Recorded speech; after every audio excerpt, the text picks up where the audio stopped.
vivencia no dia de hoje o parapsiquismo de forma lúcida? Em caso afirmativo, você já criou o hábito de mapear os fenômenos parapsíquicos que vivencia? Sejam muito bem-vindos a mais essa edição do Grafocons, um programa da TV Cognópolis que tem o intuito de valorizar a literatura conscienciológica e os seus respectivos autores. Com esses dois questionamentos, abrimos essa edição do livro Competências Parapsíquicas, Técnicas para o Desenvolvimento do Parapsiquismo Interassistencial.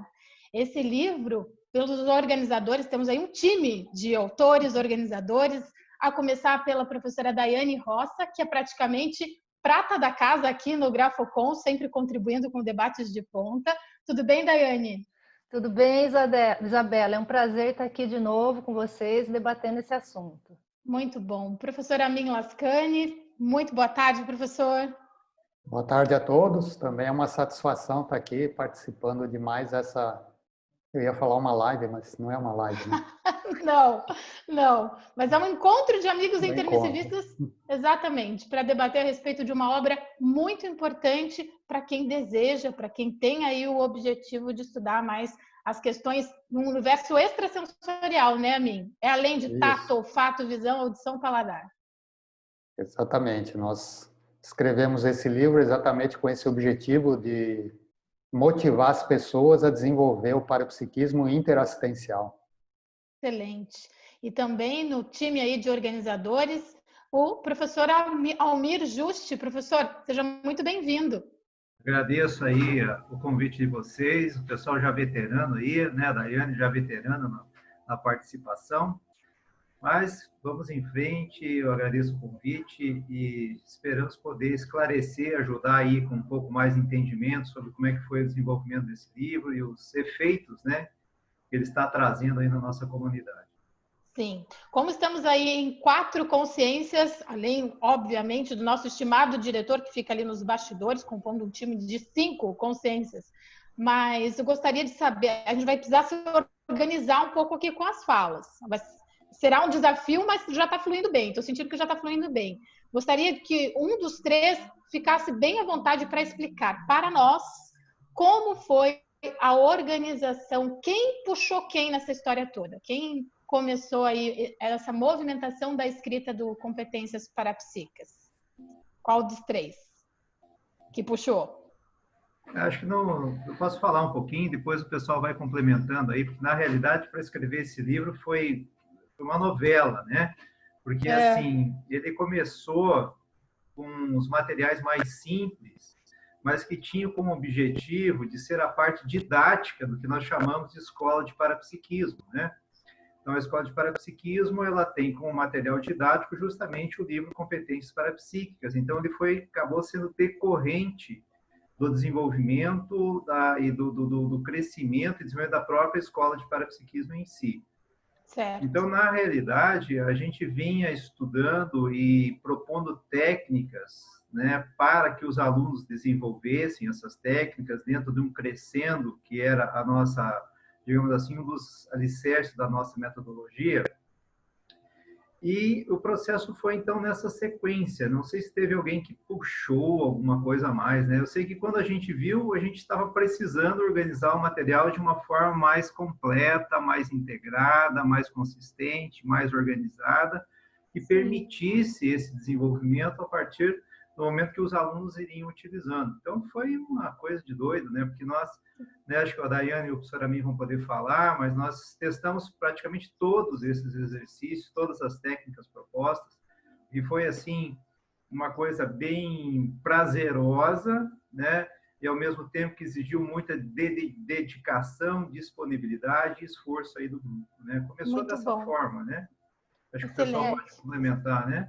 Eu acho que o principal desse livro, assim, mais do que a escrita em si, porque escrever livro sempre dá trabalho, e principalmente quando são vários autores, mas acho que o principal é exatamente isso que o Almir mencionou. Antes de sair o livro, a gente vinha no movimento de testar todas as técnicas, então a gente refez essas técnicas várias vezes e à medida que a gente foi adquirindo experiência. Então, quando o livro saiu, a gente já tinha essa base, vamos dizer assim, essa experiência nas costas de ter feito pelo menos todos os exercícios, ter praticado todos os exercícios. E é óbvio que na hora que a gente vai mexer com o livro, às vezes a forma que a gente usou na apostila, nas apostilas nas turmas, ela já não era muito adequada para o contexto do livro. Aí a gente teve que reestruturar, reorganizar essas técnicas, e são várias, né? Então por isso que acabou dando bastante trabalho. Sim, e eu penso o seguinte, que na edição de hoje do Grafocons estamos aqui com os organizadores, mas também tem todo o trabalho da Equipex, né? Os para-autores, as pessoas que estiveram, os conselheiros que estiveram intimamente relacionados ao processo e que, penso eu, professora Amin, que os amparadores têm muito interesse em trazer essa cientificidade para o estudo do parapsiquismo, né? Um parapsiquismo mais lúcido, sair da subjetividade para um mapeamento. Seria, primeiro, saber se esse raciocínio está correto. E segundo, que por meio do mapeamento é que a gente é possível a nós tangibilizar o desenvolvimento em si. Sem esse mapeamento, sem as anotações, parece que se perde, parece que fica muito confuso. Seria isso, Amin? Eu acho que a ideia é essa mesma que você falou, porque o que a gente observava na época, que muita gente trata o parapsiquismo de maneira meio empírica. Então a gente ia nos cursos, nos acoplamentares, as pessoas falavam, eu vi isso, eu vi aquilo, eu percebi isso, mas a gente notava que não tinha assim um sequenciamento do desenvolvimento do parapsiquismo. Era tudo meio assim, meio experimental, que funciona, né? Não estou dizendo que não funciona. Mas a gente percebeu que era necessário dar um tratamento um pouco mais assim organizado, sistematizado para o desenvolvimento do parapsiquismo. E só complementando o que eles falaram no começo, a ideia inicial era que a gente fizesse um manual, né, manual do desenvolvimento do parapsiquismo. Mas quando a gente foi escrevendo o manual, a gente viu que a coisa começou a ficar mais encorpada e a gente acabou optando, durante a escrita do manual, de escrever o livro. Mas a ideia é exatamente essa, que a gente tenha assim, um desenvolvimento do parapsiquismo de uma maneira técnica, de uma maneira assim, sistematizada, organizada, e que a gente possa acompanhar o crescimento, vamos dizer, do desenvolvimento parapsíquico. E não ficar só naquilo, eu tive uma clarividência, depois eu tive uma parapercepção impressiva, depois eu tive uma clareaudiência, e a coisa vai assim meio que levando empiricamente, que também funciona, né? Não está dizendo que não funciona. Sim. Então, a ideia foi que a gente conseguisse trabalhar essa ideia de desenvolver as competências, ou seja, que as pessoas fossem competentes no parapsiquismo, não simplesmente ter algumas experiências parapsíquicas. Sim, e são duas palavras. Desculpa, sabe o que eu lembrei? O Amin tá contando essa história aí, a gente vai repassando as coisas na cabeça, né? E eu lembrei que em 2010 a gente foi fazer uma reunião com o professor Valdo e ele passou vários itens para a gente trabalhar. E um deles era para a gente matematizar o parapsiquismo. E eu lembro que a gente quebrou a cabeça assim para tentar chegar num consenso de como a gente iria matematizar o parapsiquismo, né? Então foi legal, que eu acho que isso foi uma construção até chegar nesse contexto de usar o termo competências, e tudo que a gente foi fazendo, as técnicas, o método, para chegar nesse nível de matematizar o parapsiquismo, né? E assim, eu sou privilegiada, porque eu estou entre o Amin e o Almir, que são dois grandes matemáticos, eu considero. E eu sou a bióloga, né? Eu falei, bom, o que eu posso aprender com esses dois para tentar matematizar o parapsiquismo? Não, excelente a contribuição. E vocês foram muito felizes na escolha desse título, que ele condensa boa parte da obra. Primeiro, competências, que o Amin esmiuçou aí bem en passant, mas que eu colocaria até como uma sugestão para a turma, para relembrar a tertúlia matinal que ele apresentou em agosto, se não me engano, no segundo semestre de 2019, explicando direitinho para a gente, ipsis literis, a razão do competência e do desenvolvimento. Pessoal, gostaria que você, Almir, se você puder explicar para a gente essa relação da palavra desenvolvimento no universo parapsíquico, que para mim tem muita relação direta com o nosso processo de autoesforço, né? Não tem milagre nem mágica na história, hein, Almir? Não tem, não. É bacana isso daí, porque até vinculando com a pergunta anterior, a gente observa a importância que os amparadores dão, né, quando a gente se dedica, né, o quanto que eles tentam apoiar, reforçar e procurar trabalhar junto com a gente no processo do desenvolvimento do parapsiquismo. Então, a gente percebeu isso tanto no momento do quanto nós iríamos desenvolver os exercícios, né, porque quando você tem que ter uma ideia para aquele exercício. Então, você percebia as inspirações extrafísicas, não foram poucas, orientando, digamos assim, qual seria a melhor linha para se abordar aquele determinado exercício. Por outro lado, a gente também vê a preocupação dos amparadores em trazer para a gente a questão da importância das pessoas em si desenvolverem o parapsiquismo e desenvolverem o seu potencial energético em si. Então, você observa que dentro dessa fala, a gente entra em construção, né? Então, há uma construção desse conhecimento. Mas não é só um conhecimento, porque o parapsiquismo não pode ser uma coisa teórica, né? Ele tem que estar sustentado no paradigma consciencial que entra diretamente no processo da autoexperimentação. Agora, tem que ser uma autoexperimentação que a pessoa vá vivenciando e consolidando aquilo nela mesma, né? Para que ela se torne mais autoconfiante. Então, é por isso que apareceu a ideia de competência em si, né? A palavra competência, ela está sustentada num tripé, digamos assim, que dentro do conceito da educação, dentro dos estudos do próprio ensino tradicional, ele contempla na palavra competência a ideia de conhecimento, ou seja, é necessário que eu tenha um conhecimento teórico a respeito daquelas manobras ou técnicas energéticas que a gente vai desenvolver. Agora, só ter o conhecimento não basta, né? Porque é um processo teático, há necessidade da aplicação, há necessidade do autoesforço e da autodedicação para que seja uma conquista.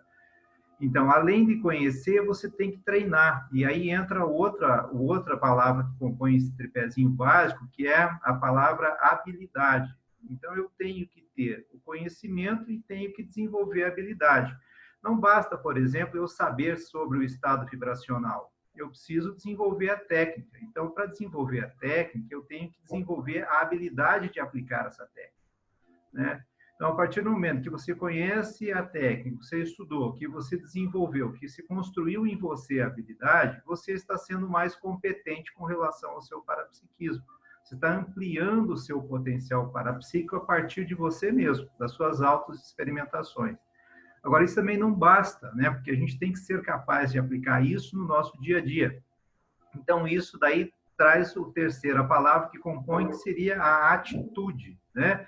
Ou seja, para ser competente, no mínimo, eu preciso ter conhecimento, tenho que desenvolver habilidade e tenho que ter atitude, ou seja, eu tenho que aplicar esse conhecimento e essa habilidade no meu dia a dia, de tal forma que aquilo possa trazer algum resultado significativo, tanto em termos de ampliação da lucidez multidimensional, mas principalmente, como já foi comentado, dentro do contexto da interassistencialidade. Ou seja, o que eu posso fazer tendo conhecimento, habilidade e aplicando, né, os conhecimentos e habilidades dentro de um processo de desenvolvimento parapsíquico em prol das demais consciências, envolvendo aí o processo da multidimensionalidade, que envolve os amparadores e as consciências que necessitam, né, ser assistidas. Então, é uma coisa bem importante, né? A gente observa, sim, e foi dentro desse contexto que a gente procurou desenvolver a ideia e trouxe, né, o termo competência assim, para o parapsiquismo, observando que isso encaixa muito dentro do paradigma consciencial, né? Sim, é por aí. E por falar em paradigma consciencial, algo notório no livro que eu penso que dê mais força e sustentação energética é o fato dos três autores estarem imersos no paradigma também, o mecanicista junto com o consciencial. O mecanicista que eu digo pela atuação de vocês na sociedade intrafísica, seja como matemáticos ou como biólogos, e como as questões se complementam a partir do momento que vocês podem utilizar algumas sistematizações ou metodologias que estejam aqui disponíveis para nós na sociedade intrafísica e conciliar isso com a bagagem do paradigma consciencial. Isso faz sentido para vocês, Daiane, que puxou essa questão da mistura? Eu penso que sim, e a gente fez questão, sabe, Isa, de escrever na orelha do livro que se no passado a gente ou teve um passado místico, ou de alguma maneira a gente rechaçou o parapsiquismo, seja às vezes por entrar em paradigmas mais mecanicistas, seja às vezes até por estar vinculada à própria religiosidade no passado, né? Então que essa obra ela demarcaria o nosso movimento de recomposição. No momento que a gente trabalha com as técnicas, propõe uma metodologia, estrutura um livro e coloca o parapsiquismo para todos. Então, na hora que a gente faz esse movimento, se por acaso no passado a gente tem isso, tem esses erros, então esse livro ele demarca esse movimento de recomposição. Então, eu me lembro bastante, assim, no dia que a gente foi lançar, é como se o extrafísico, né, os amparadores, a equipe que durante aqueles anos todos de trabalho com a gente, que ajudou a inspirar as técnicas que o Almir lembrou bem aí, eles estavam em festa. A impressão que dava é que eles estavam mais contentes do que a gente mesmo, enquanto autores. Aí eu pensei comigo, bom, se essa turma está tão feliz, está tão satisfeita, a gente precisa estar também, né? Então vamos parar de olhar aquilo que faltou no livro e vamos ficar satisfeitos com aquilo que a gente conseguiu fazer, porque de certo modo isso já representou um movimento de recomposição forte. E veja, não é só o livro, né? Todo o trabalho que a gente vem desenvolvendo há anos aí à frente da escola de parapsiquismo, né? Então um movimento devagar e sempre, né, nesse auxílio aí no desenvolvimento do parapsiquismo aí de muitos alunos. Né? Sim, e como as questões são complementares, o professor utilizou bastante o termo recomposição, então não é negação do paradigma mecanicista cartesiano, mas eles acabam se complementando, né, para algo muito maior, para uma assistência muito maior. Amin, você poderia falar um pouquinho para a gente, no trabalho de vocês aí, tanto nas dinâmicas parapsíquicas, como na escrita do próprio livro, e daquilo que vocês compilaram em termos de pesquisa, qual que é o gargalo aí da turma, nessa parte do desenvolvimento parapsíquico? O que está pegando aí com a gente, aí, com os alunos das dinâmicas, Amin? Eu vejo que assim, a gente identifica assim, dois grupos bem distintos. Tem um daqueles que vem da arte, do processo religioso, que eles têm o parapsiquismo, mas é aquele parapsiquismo mais assim, vamos dizer, mais imaginativo, mais assim, mais criativo. Por outro lado, tem os excessivamente intelectuais, que é aqueles que tentam só racionalizar demais e eles acabam bloqueando o desenvolvimento do parapsiquismo. Esses dois grupos, a gente nota até nos cursos, né, que a gente dá, que eles mais ou menos convivem com todos nós aqui da CCCI, né? Acho que todos nós temos uma tendência, né, ou mais artística, ou mais religiosa, ou mais excessivamente intelectualizada, vamos assim dizer. Então, esses dois fatores a gente vê que atrapalha. E o terceiro fator é aquele que a gente sempre fala, né? O parapsiquismo a gente quer que ele se abra, que ele cresça, que ele se desenvolva. Mas ele não se desenvolve sozinho, porque o paradigma é universalista, é abrangente, né? Completo. Então, não tem como a pessoa mudar o seu parapsiquismo e ela não faz nenhuma reciclagem. Se ela não muda, o parapsiquismo dela não muda. Não é só... Ela até pode, vamos dizer, dominar um pouco as energias, dominar o estado vibracional, mas ela sempre vai bater num limite, que é o limite da reciclagem dela. Ela só pode, vamos dizer, captar ideias ou, sei lá, captações parapsíquicas de acordo com o que ela consegue, vamos dizer assim, que ela está pronta para absorver aquilo. Então, se ela não muda, ela sempre vai bater naquele teto de, vamos dizer, de captar sempre aquele padrão de ideias, vamos dizer, de eventos fenomênicos, né, que tem um certo limite. Então, vamos dizer, são esses três fatores que eu vejo, né, os outros podem contribuir. é o temperamento mais artístico, religioso, temperamento muito, vamos dizer, mais retraído, intelectual, e essa parte das recins, né? Eu vejo que é mais ou menos por aí. A gente vê na CCI muita gente com parapsiquismo até, vamos dizer, acima da média, mas não sai daquilo, né? Porque ela também não consegue se desenvolver muito além disso. Vocês dois poderiam contribuir aí, Almir, por favor. Eu queria lembrar uma outra vertente que é associada ao livro em si, que é a vinculação do parapsiquismo com a interassistencialidade, né? Quer dizer, se você vincula e procura desenvolver o seu parapsiquismo para aplicar ele na interassistencialidade, você vai ter mais amparo. Consequentemente, você vai ter a possibilidade de desenvolver esse parapsiquismo de uma forma mais, digamos assim, assertiva, né? Então, é uma questão importante dentro desse contexto de desenvolvimento. Outra coisa que eu estava lembrando aí, enquanto a professora Min estava falando, é que a gente tem alunos, sabe, Isabela, bem assim recentes que chegam na escola assim bem crus, digamos assim, sem ter muito passado por demais cursos da Conscienciologia ou qualquer outra atividade em si. Mas como a metodologia da escola ela foi elaborada para que o parapsiquismo em si fosse um parapsiquismo, o desenvolvimento em si fosse um processo progressivo, começando, digamos, de coisa mais simples, a gente observa que se a pessoa se dedicar e ela entrar realmente com vontade, com determinação, seguir mais ou menos a sequência daquilo que a gente propõe, ela vai conseguir desenvolver. É lógico que isso não é aquele parapsiquismo super avançado, que muitas vezes a gente tem aquele sonho, né? Ah, não, eu vou conseguir ter um parapsiquismo, uma pangrafia, logo no primeiro ano. Isso não acontece, né? As coisas têm que ser construídas, porque é dessa forma que é a própria evolução. Ela vem pelo esforço de cada um, né, pela dedicação pessoal, como já foi falado. Mas então tem essa vertente. Se tem que começar a fazer, né? A gente não pode. Tem pessoas que têm as limitações, tem o nosso ranço do passado, os nossos vícios, tudo o nosso histórico. Sim, temos que entrar no processo, então, do quê? De reeducação, de entendimento dos objetivos específicos que a gente quer, que a gente precisa desenvolver, e a gente entende que esse processo da interassistencialidade está muito vinculado a isso. Então, assim, quer desenvolver o parapsiquismo? Veja lá o que se pode fazer para ajudar os outros. Aí você vai conseguir, com certeza, ter um processo mais catalisado, mais acelerado dentro disso, né?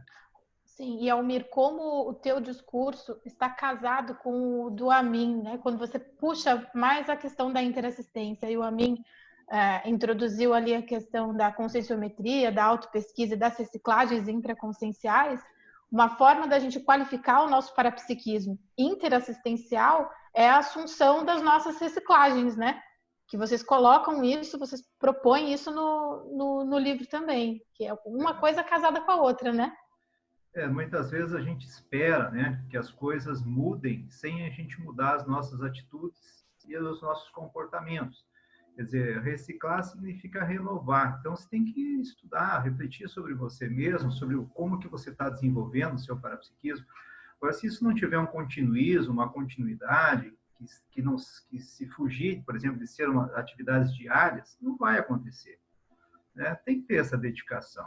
Quer dizer, tanta dedicação em você se tornar mais sensível, que a Daiane lembrou muito bem, né, quando nós conversamos com o professor Valdo, ele trouxe lá assim algumas dicas, e uma delas diz assim, não, a sensibilidade o parapsiquismo tem a ver com a sensibilidade energética. Como é que eu vou conseguir sensibilidade energética se eu não treinar, se eu não me colocar à prova, se eu não me colocar em situações que me permitam a autoverificação da minha sensibilidade, se eu não fortalecer o meu energossoma ou flexibilizar o meu energossoma? Então, tudo isso tem a ver com o processo de ampliação da sensibilidade, do seu potencial energético, tem que ter aplicação, né? Daí, a partir disso, você, se está tomando essas atitudes, automaticamente você já está fazendo uma reciclagem, né? Porque você está mudando o seu comportamento. É uma coisa meio natural, né? Sim. Então, as coisas vão tudo junto e misturado, né, professor? Por aí. Sim. E, Daiane, vocês colocariam ali para a gente aliás, para você, em virtude do tempo, a gente vai ter que colocar mais focado na Daiane Rossi enquanto pesquisadora e uma das organizadoras do livro. Se você tenha sentido um avanço no seu próprio parapsiquismo, na sua própria autoconfiança parapsíquica, a partir do lançamento dessa obra, você tenha percebido Se a a gente ligação da GESCOM com isso. Sim, sim, sim. Mas, na verdade, eu vou ligar a GESCOM com a própria escola de parapsiquismo, né? Que a gente, na verdade, não separa, porque na prática as coisas funcionaram meio juntas. Desde quando a gente começou esse movimento da escola em si, o fato da gente se colocar para testar todas as técnicas, isso aí já deu uma, vamos dizer assim, uma guinada em termos de parapsiquismo, porque o nível de sensibilidade que você vai adquirindo com cada uma das competências, isso foi assim bastante gritante. Então você pega os professores, o quadro de professores, né, os testes que a gente fez, todo mundo tem experiência para relatar. Então esse movimento de você fazer autoexperimentação com detalhes que às vezes passam batido é o que realmente fez esse movimento de guinada em termos de parapsiquismo. Então você pega lá exteriorização. Então quais são exatamente as sensações de exteriorizar? Quais são as sensações quando você está sendo absorvido? Então, que sensações são essas, mas levando para um nível de aprofundamento? Então, na hora que a gente faz isso, em termos de técnicas, repete, e a gente, vamos dizer assim, se força a sentir, perceber e aguçar o parapsiquismo nesse sentido, por aí só a gente já vê um movimento de guinada, assim, eu vou falar em termos de equipe, né? A gente viu a equipe crescer, a equipe se desenvolver, e aí eu acho que isso acabou refletindo também nos alunos, nas turmas, que você vê certinho, quando o aluno chega para o curso, e à medida que ele começa a aplicar as técnicas, tem gente que não percebe nada no começo, mas aí vai 1 dia, 2 dias, 3 dias, e a repetição da técnica, a pessoa começa a sentir. Então, quando ela começa a sentir, isso aí muda totalmente em termos de autoexperimentação. Aí ela começa a dar valor ao parapsiquismo. Então, como é que você vai dar valor a algo que você nunca sentiu, você nunca teve experiência, você nunca viu os efeitos? Então, na hora que a gente movimenta as técnicas, no fundo é isso que a gente faz, né? Ajudar as pessoas a sentirem, ajudar as pessoas a terem experiência e, a partir disso, elas começam a valorizar mais o parapsiquismo no seu dia a dia, que é uma coisa que a gente fala bastante, né? A gente frisou no livro e frisou também em termos de escola do parapsiquismo. Então, leve o seu parapsiquismo para o dia a dia. Então, não é o parapsiquismo só para você usar no curso de campo, ou usar só quando você vai à dinâmica. Não, é um parapsiquismo que precisa ser funcional no dia a dia. Então, o nosso movimento e toda a estrutura do livro foi pensada também com esse raciocínio, né? Não sei se eu fugi um pouco da sua pergunta, né? Mas não é porque fugiu, a gente não. liga. Não fugiu, não. E dessas ligações todas é que eu vou sugerir também a direção do Grafocons.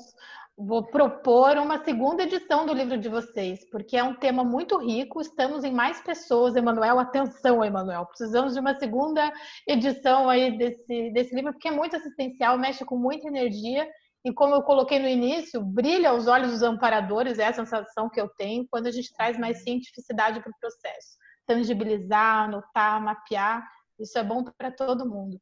Pessoal, eu agradeço muito o tempo de vocês, mas principalmente vocês terem nos presenteado com essa GESCOM.